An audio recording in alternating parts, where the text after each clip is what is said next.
নমস্কার, সবাইকে সুপ্রভাত জানাই। সবাই কেমন আছেন? আজ রবিবার, আজকে ছুটির দিন। সবাই খুব ভালো করে দিনটা কাটান।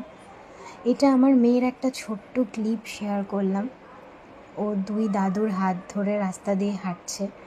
তখন আমার মেয়ে আরেকটু ছোট ছিল। তো এই মুহূর্তগুলো সত্যি এতটা দামি মুহূর্ত, মানে এগুলো কোনো দিনও ভোলা যাবে না। যখন একটা সময় আসবে তখন এই ভিডিওগুলো দেখে সত্যি মনটা এত ভালো হয়ে যাবে। তাই এই জিনিসগুলো সবাইকে বলি, যাদের ছোট ছোট বাচ্চা আছে তাদের উদ্দেশ্যে বলছি। তোমরা যতটা পারবে তোমাদের বাচ্চাদের এই ছোটোবেলার এই ছোট্ট ছোট্ট দামি মুহূর্তগুলো ছোট্ট ছোট্ট ভিডিও করে জাস্ট রেখে দেবে, শেয়ার না করলেও। এই জিনিসগুলো সত্যি খুব দামি।